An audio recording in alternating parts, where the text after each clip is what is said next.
Les cérémonies d'exorcisme et de possession de Zar. Événements. Les cérémonies d'exorcisme et de possession de Zar.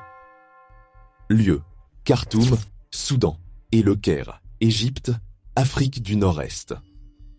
Le Zar est un culte mystique de possession par des esprits, principalement féminins, qui a des racines profondes en Éthiopie et au Soudan, s'étendant à l'Égypte et au-delà.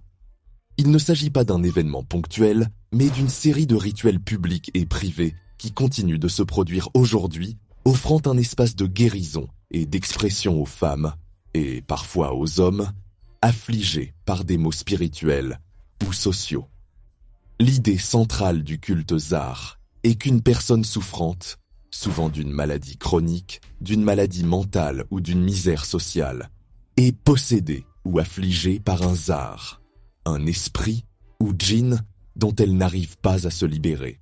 La possession n'est pas forcément considérée comme maléfique, mais comme un déséquilibre qui nécessite d'apaiser l'esprit. Le rituel le plus mystique est la cérémonie du Hadra, la présence menée par une sheikha, prêtresse ou maîtresse du Zar. La Hadra est une longue séance de musique, de danse et de sacrifice d'animaux.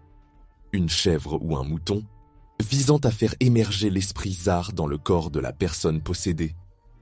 1. La musique. Des rythmes spécifiques sont joués sur des tambours, notamment le dohola et le tabla, chacun étant destiné à appeler un type particulier de Zar.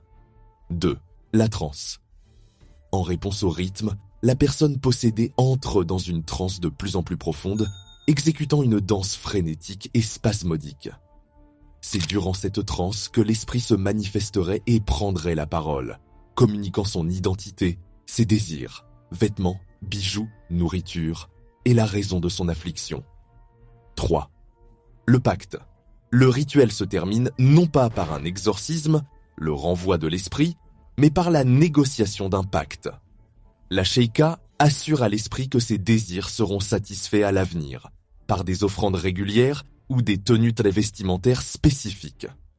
En échange de quoi, l'esprit promet d'être un esprit de protection et de ne plus affliger son hôte. Le Zar est donc un système mystique qui ne cherche pas à chasser le surnaturel, mais à cohabiter avec lui. C'est un événement de théâtre sacré et de guérison psychologique qui a survécu à la fois à l'islam et au christianisme, car il répond à des besoins sociaux et spirituels que les autres religions ont parfois du mal à combler. Il est particulièrement puissant pour les femmes qui, dans les structures sociales conservatrices, trouvent dans la possession par un esprit une forme de défiance acceptée et de libération temporaire des contraintes sociales. Il continue d'être pratiqué dans les quartiers populaires du Caire et de Khartoum, témoignant d'une spiritualité africaine ancienne et résiliente.